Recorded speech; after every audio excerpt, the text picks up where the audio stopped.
क्या सच में अच्छे लोगों के साथ अन्याय होता है? क्या तुमने कभी गौर किया है कि जो लोग सच्चाई और ईमानदारी के रास्ते पर चलते हैं, उनके जीवन में मुश्किलें कभी खत्म नहीं होती? जबकि दूसरी ओर जो लोग छल कपट और धोखाधड़ी में लिप्त रहते हैं, वे आराम से ऐशो आराम की जिंदगी जीते हैं। यह एक ऐसा प्रश्न है जिसने सदियों से लोगों को उलझा रखा है। क्या यह सच में भगवान की कोई परीक्षा है, या फिर इसके पीछे कोई गहरा राज छिपा है?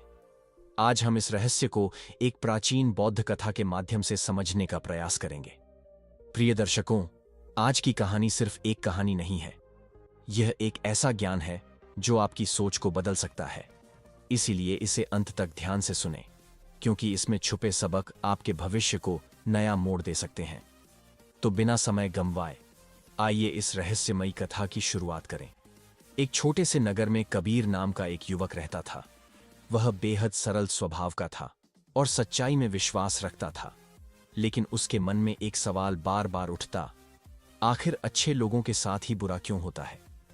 वह देखता था कि जो लोग सच्चे, ईमानदार और दयालु होते हैं, वे अक्सर दुखी और संघर्षों से घिरे रहते हैं, जबकि वही जो छल, झूठ और धोखाधड़ी में माहिर होते हैं, वे आनंद से जीवन बिताते हैं। यह देखकर कबीर के मन में बेचैनी बढ़ती जा रही थी। वह इस पहेली को सुलझाना चाहता था, लेकिन जवाब किसी के पास नहीं था। फिर एक दिन नगर में एक महान संत महंत जी का आगमन हुआ। कहा जाता था कि वे आध्यात्मिक ज्ञान के महासागर हैं और जीवन के हर प्रश्न का उत्तर जानते हैं। कबीर ने तय किया कि वह अपने सवाल का जवाब उन्हीं से मांगेगा। अगली सुबह वह महंत जी के पास पहुंचा। उनके सामने श्रद्धा से सिर झुकाया और विनम्र स्वर में बोला, गुरुदेव, क्या मैं आपसे एक प्रश्न पूछ सकता हूं? महंत जी ने मुस्कुराते हुए सिर हिलाया और कहा, पूछो वत्स, जो भी तुम्हारे मन में है। लेकिन क्या महंत जी कबीर के इस उलझन भरे सवाल का उत्तर दे पाएंगे? क्या सच में अच्छे लोगों के साथ अन्याय होता है, या इसके पीछे कोई गहरी सच्चाई छिपी है? क्या सच में अच्छे लोगों की तकदीर में सिर्फ दुख लिखा होता है? कबीर की आंखों में सवालों की बेचैनी थी। उसने महंत जी की ओर देखते हुए गहरी सांस ली और कहा, गुरुदेव, एक बात मुझे कई दिनों से परेशान कर रही है। मैं देखता हूं कि जो लोग सच्चाई और ईमानदारी के रास्ते पर चलते हैं, वे हमेशा संघर्षों से घिरे रहते हैं। वे दूसरों की मदद करते हैं, लेकिन बदले में उन्हें दुख और तकलीफ ही मिलती है। वहीं जो लोग छल कपट और पाप के रास्ते पर चलते हैं, वे ऐशो आराम की जिंदगी जीते हैं। आखिर ऐसा क्यों है? महंत जी ने शांत भाव से कबीर की बात सुनी। उनके चेहरे पर एक हल्की मुस्कान आई, मानो यह प्रश्न उन्होंने पहले भी कई बार सुना हो। उन्होंने अपनी आंखें बंद की, कुछ पल चुप रहे और फिर बोले, बेटा, यह संसार वैसा नहीं है जैसा यह दिखता है। यह जितना सरल दिखता है, वास्तव में उतना ही जटिल है। इसे समझना आसान नहीं है। अगर तुम इसे समझने की कोशिश करोगे तो यह पहेली और उलझती जाएगी। लेकिन शायद एक कहानी तुम्हारी इस उलझन को हल करने में मदद कर सके। ध्यान से सुनो। महंत जी ने अपनी कथा शुरू की। बहुत समय पहले की बात है। एक नगर में सुमति नाम की एक विधवा स्त्री रहती थी। उसके 3 छोटी बेटियां थीं। जवानी में ही उसके पति का देहांत हो गया था और अब पूरे परिवार की जिम्मेदारी उसी के कंधों पर थी। वह अपने बच्चों को अकेला छोड़कर कहीं काम करने भी नहीं जा सकती थी, और ऊपर से समाज के ताने उसकी तकलीफों को और बढ़ा देते थे। हर दिन उसके लिए एक नई परीक्षा थी। वह अपने बच्चों की भूख और जरूरतों के आगे खुद को कमजोर महसूस करने लगी थी। दिन रात चिंता में डूबी रहने के कारण उसका शरीर धीरे धीरे जवाब देने लगा। उसकी आंखों के नीचे गहरे काले घेरे पड़ गए थे और उसका चेहरा मुरझा गया था। वह कमजोर हो चुकी थी, लेकिन फिर भी अपने बच्चों के लिए जिंदा रहने की कोशिश कर रही थी। पर समय किसी के लिए नहीं रुकता। लगातार दुखों से जूझते जूझते एक दिन उसकी तबीयत इतनी बिगड़ गई कि उसका अंत समय निकट आ गया। उस दिन आसमान में काले बादल छाए हुए थे और हवाएं तेज चल रही थीं, मानो प्रकृति भी उसकी पीड़ा को महसूस कर रही हो। यमलोक में यमराज ने अपने सेवक चित्रगुप्त को आदेश दिया, जाओ, उस स्त्री के प्राण ले आओ। उसका समय पूरा हो चुका है। चित्रगुप्त आदेश पाकर तुरंत पृथ्वी पर पहुंचे, लेकिन जब उन्होंने उस स्त्री को देखा तो उनके कदम ठिठक गए। वह स्त्री एक कमजोर बिस्तर पर पड़ी थी। उसके चेहरे पर दर्द की लकीरें थीं, लेकिन उसकी आंखों में अभी भी अपनी बेटियों के लिए ममता झलक रही थी। चित्रगुप्त को कुछ अजीब महसूस हुआ। ये बस एक और आत्मा नहीं थी जिसे यमलोक ले जाना था। इसके पीछे कुछ और था, कोई अधूरी कहानी, कोई अनकहा राज। लेकिन क्या चित्रगुप्त अपने कर्तव्य को निभा पाएंगे? क्या इस स्त्री की तकदीर में कुछ और लिखा है, या उसकी नियति पहले ही तय हो चुकी है? क्या नियति बदली जा सकती है, या फिर सब कुछ पहले से तय है? ठंडी हवा चल रही थी। कमरे के कोने में चिमनी की हल्की रोशनी टिमटिमा रही थी, लेकिन उसकी गर्माहट उस स्त्री और उसकी 3 मासूम बेटियों तक नहीं पहुंच रही थी। वे अपनी मां के निर्जीव होते शरीर से लिपटकर बिलक बिलक कर रो रही थीं। दर्द, बेबसी और अनिश्चितता ने पूरे माहौल को बोझिल बना दिया था। चित्रगुप्त, जो मृत्यु का आदेश लेकर आए थे, इस दृश्य को देखकर ठिठक गए। उनका हृदय विचलित हो गया। वे सोचने लगे, यदि मैं इस स्त्री के प्राण लेकर चला गया तो इन मासूम बच्चियों का क्या होगा? कौन उन्हें सहारा देगा? कौन उनका हाथ थामेगा? चित्रगुप्त के मन में एक संघर्ष छिड़ गया। क्या वे अपने कर्तव्य को निभाए या अपनी करुणा को जीतने दें? अंततः उन्होंने एक निर्णय लिया, नहीं, मैं इस स्त्री के प्राण नहीं लूंगा। वे यमलोक लौट गए। यमराज के सामने खड़े होते ही उन्होंने सिर झुका लिया। यमराज ने कठोर स्वर में पूछा, चित्रगुप्त, तुम खाली हाथ क्यों लौट आए? क्या तुमने उस स्त्री के प्राण नहीं लिए? चित्रगुप्त ने विनम्रता से उत्तर दिया, हे स्वामी, क्षमा करें, मैं चाहकर भी उस स्त्री के प्राण नहीं ले सका।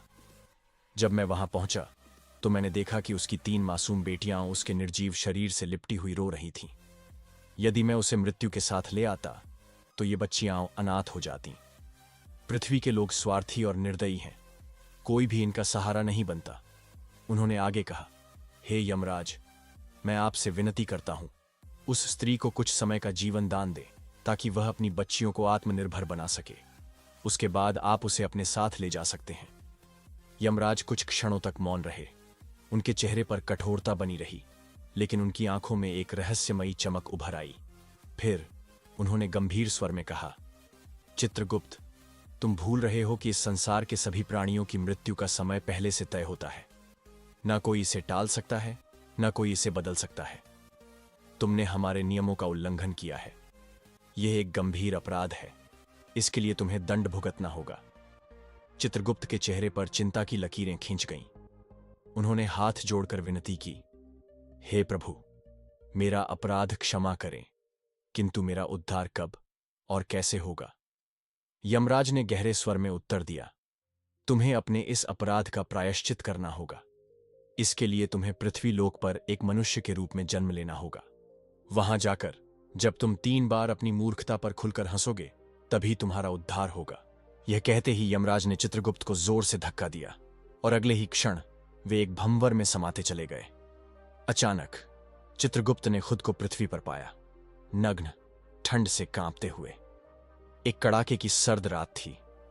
चित्रगुप्त अब एक नवजात मानव शरीर में थे, लेकिन याददाश्त अब भी उनके साथ थी।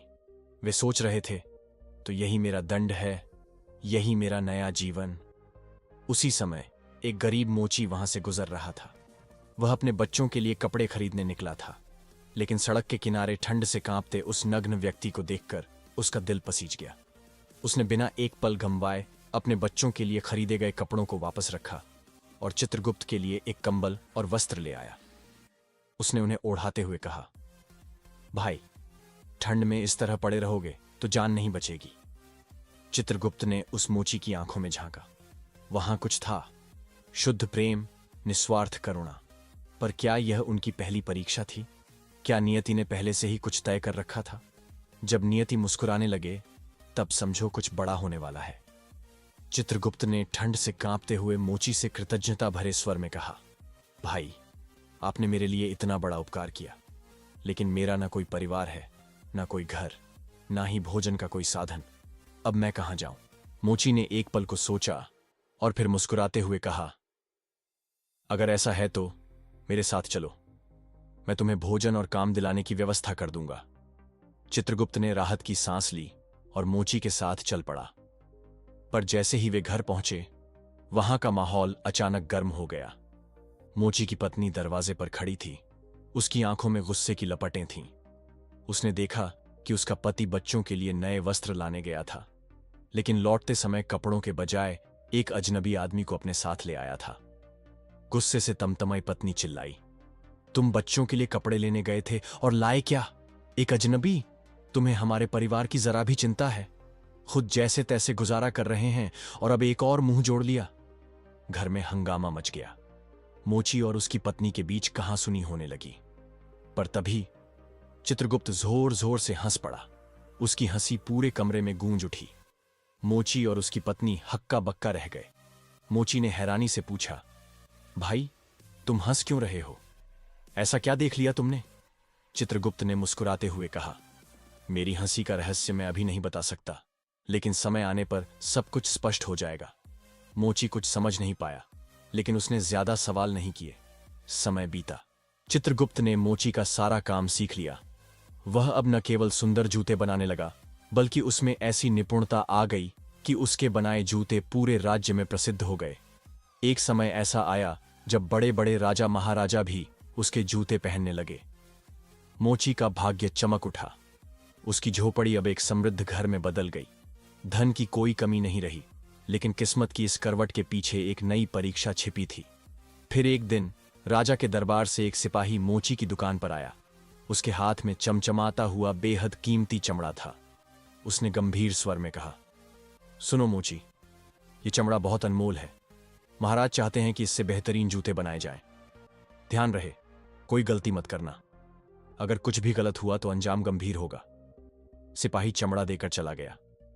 मोची ने चिंता से चित्रगुप्त की ओर देखा और सख्त लहजे में कहा, देखो, ये महाराज के जूते हैं, इसमें कोई भूल मत करना। अगर चप्पल बना दी तो हम पर भारी संकट आ जाएगा। राजा बहुत नाराज हो सकते हैं और हमें कठोर सजा मिल सकती है। मोची बार बार ताकीद करता रहा, लेकिन चित्रगुप्त ने जानबूझकर उस अनमोल चमड़े से जूते के बजाय चप्पल बना दी। लेकिन क्यों? क्या यह कोई नई चाल थी? क्या वह किसी बड़े खेल का हिस्सा था? नियति के खेल को समझ पाना आसान नहीं। मोची जब अपने सामने चमड़े की चप्पल देखता है तो उसकी आंखें फटी की फटी रह जाती हैं। उसका दिल तेजी से धड़कने लगता है। वह घबराकर चित्रगुप्त पर चिल्लाता है, तूने यह क्या कर दिया? मैंने तुझसे कितनी बार कहा था कि राजा के लिए शानदार जूते बनाने हैं, लेकिन तूने चप्पल बना दी। अब राजा हमें नहीं छोड़ेगा, हमारा पूरा परिवार मारा जाएगा। मोची का गुस्सा जैसे चरम पर था, लेकिन चित्रगुप्त अचानक खिलखिलाकर हंस पड़ा। मोची हक्का बक्का रह गया। अरे मूर्ख आदमी, सारा काम बिगाड़ दिया और अब हंस रहा है। लेकिन चित्रगुप्त बिल्कुल शांत था। उसने हल्की मुस्कान के साथ कहा, देखो, राजा का सिपाही आ रहा है, अब बस ध्यान से देखना। मोची की घबराहट और बढ़ गई। उसने देखा कि राजा का सिपाही सचमुच दुकान की ओर बढ़ रहा था। मोची के हाथ पैर कांपने लगे। उसका शरीर पसीने से तरबतर हो गया। सिपाही पास आया और बोला, हे मोची, कल मैंने जो चमड़ा दिया था उससे जूते मत बनाना। मोची ने भयभीत होकर पूछा, क्यों सरकार, कुछ गलती हो गई क्या? सिपाही ने गंभीर स्वर में कहा, महाराज का देहांत हो गया है। हमारी परंपरा के अनुसार अंतिम संस्कार के समय मरने वाले को चमड़े की चप्पल पहनाई जाती है, इसलिए चप्पल बनाकर देना। सिपाही की बात सुनते ही मोची को ऐसा लगा जैसे उसके मरे हुए शरीर में जान वापस आ गई हो। उसके हाथ से छुरी छूटकर जमीन पर गिर गई। उसने तुरंत चित्रगुप्त के पैर पकड़ लिए और माफी मांगते हुए बोला, भाई, तुमने मेरी जान बचा ली, मुझे क्षमा कर दो। पर चित्रगुप्त अब पहले से भी ज्यादा जोर जोर से हंस रहा था। मोची ने हैरान होकर पूछा, अब क्यों हंस रहे हो भाई? चित्रगुप्त ने रहस्यमयी मुस्कान के साथ कहा, समय आने पर सब कुछ बताऊंगा। लेकिन यह सिलसिला यहीं खत्म नहीं हुआ। अगले दिन मोची की दुकान पर एक बूढ़ी औरत 3 जवान युवतियों के साथ आई। उन युवतियों ने अपनी शादी के लिए जूते का नाप देने के लिए कहा। जैसे ही चित्रगुप्त ने उन 3 युवतियों को देखा, वह भीतर तक हिल गया। ये वही हैं। वह उन्हें पहचान चुका था। यही वे 3 बच्चियां थीं जिनकी मां के प्राण लेने से चित्रगुप्त ने मना कर दिया था। अब वे बच्चियां बड़ी और बेहद सुंदर हो चुकी थीं। उनकी पोशाकें, उनके आभूषण सब कुछ उनके धनवान होने की गवाही दे रहे थे। चित्रगुप्त ने स्वयं को संभाला और उस वृद्धा से पूछा, हे माता, यह तीनों कन्याएं कौन हैं? बूढ़ी औरत ने स्नेह भरी मुस्कान के साथ कहा, बेटा, इनकी मां का देहांत इनकी बचपन में ही हो गया था। इनके पास कोई सहारा नहीं था, तो मैंने इन्हें अपने पास रख लिया। मेरे पास करोड़ों की दौलत है, लेकिन दुर्भाग्य से मेरा कोई अपना नहीं था। इसलिए मैंने इन्हें अपनी बेटियों की तरह पाला पोसा, पढ़ाया लिखाया। अब मैं इनकी शादी ऊंचे घरानों में करने जा रही हूं। चित्रगुप्त स्तब्ध रह गया। वह सोचने लगा, भगवान जो करता है सही करता है। अगर उस समय इनकी मां की मृत्यु नहीं हुई होती तो यह बच्चियां गरीबी और भूखमरी में अपना जीवन बिताती। लेकिन आज यह समृद्ध हैं, पढ़ी लिखी हैं और अब बड़े घरानों में इनकी शादी हो रही है। सच में भगवान की योजना इंसान से कहीं बेहतर होती है। यह सोचते ही चित्रगुप्त तीसरी बार जोर जोर से हंस पड़ा। मोची ने फिर पूछा, हे भाई, अब तुम क्यों हंस रहे हो? कृपया अपनी हंसी का रहस्य बताओ। चित्रगुप्त ने लंबी सांस लेते हुए कहा, अब समय आ गया है कि मैं तुम्हें सब कुछ बता दूं। मैं कोई साधारण व्यक्ति नहीं, मैं चित्रगुप्त हूं। जब ये तीनों लड़कियां छोटी थीं, तब चित्रगुप्त ने गहरी सांस ली और मोची से कहा, अब समय आ गया है कि मैं तुम्हें अपने हंसने का रहस्य बता दूं। मोची और उसकी पत्नी हैरानी से चित्रगुप्त की ओर देखने लगे। चित्रगुप्त ने कहना शुरू किया, मैं कोई साधारण व्यक्ति नहीं, मैं चित्रगुप्त हूं। मोची और उसकी पत्नी अवाक रह गए। जब ये तीनों बच्चियां छोटी थीं, तब इनके भाग्य में उनकी मां की मृत्यु लिखी थी। लेकिन इन मासूमों पर दया कर मैंने उनके प्राण नहीं लिए। इसी कारण यमराज ने मुझे श्राप देकर धरती पर भेज दिया। तुम्हें याद है, जब मैं निर्वस्त्र सड़क किनारे पड़ा था, तब तुमने मुझ पर दया की और अपने बच्चों के कपड़ों के पैसे से मेरे लिए कंबल और वस्त्र खरीदे थे। मोची ने सिर हिलाया। लेकिन जब तुम घर आए तो तुम्हारी पत्नी तुम पर बुरी तरह नाराज हो गई। वह यह नहीं समझ पा रही थी कि आज जो छोटा सा त्याग किया गया है, वह कल एक बड़े आशीर्वाद में बदलने वाला है। उसकी इसी मूर्खता पर मुझे पहली बार हंसी आई थी। मोची की पत्नी यह सुनकर लज्जित हो गई। चित्रगुप्त ने आगे कहा, दूसरी बार मुझे हंसी तब आई जब तुमने राजा के लिए जूतों की जगह चप्पल बनाने पर मुझ पर गुस्सा किया था। तुम केवल राजा के जूतों की चिंता कर रहे थे, लेकिन तुम्हें यह नहीं पता था कि राजा की मृत्यु हो चुकी है। पूरे नगर को इस बात की जानकारी थी, लेकिन तुम्हारी आंखें केवल अपने वर्तमान कार्य पर टिकी थीं।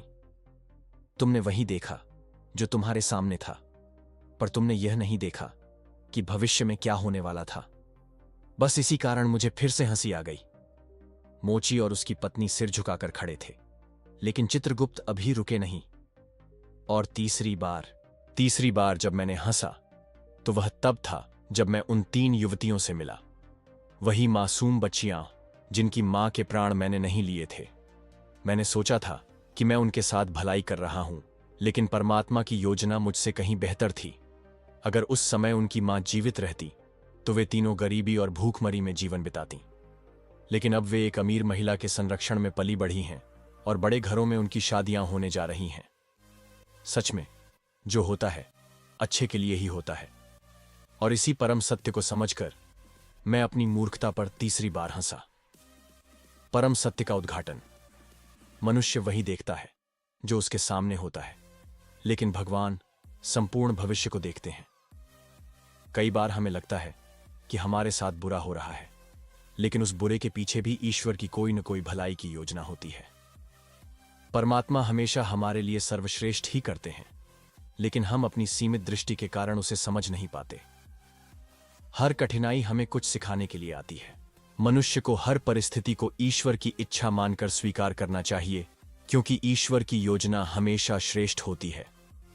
मोक्ष की प्राप्ति जैसे ही चित्रगुप्त ने यह सत्य स्वीकार किया, एक दिव्य प्रकाश प्रकट हुआ। यमराज स्वयं प्रकट हुए और बोले, चित्रगुप्त, तुमने अपने अपराध का प्रायश्चित कर लिया है। तुमने 3 बार अपनी मूर्खता पर हंसकर यह समझ लिया कि ईश्वर की योजना सर्वोत्तम होती है। अब तुम्हें स्वर्ग में वापस लौटने की अनुमति है। चित्रगुप्त ने मोची और उसकी पत्नी को आशीर्वाद दिया और दिव्य प्रकाश में विलीन हो गए। मोची और उसकी पत्नी श्रद्धा से झुक गए। शिक्षा। जो होता है अच्छे के लिए होता है। हर कठिनाई हमें कुछ सिखाने आती है। ईश्वर की योजना सर्वोत्तम होती है।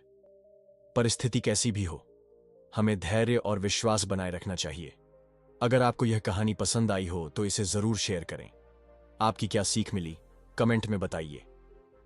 नमो बुद्धाय। ओम ओम ओम।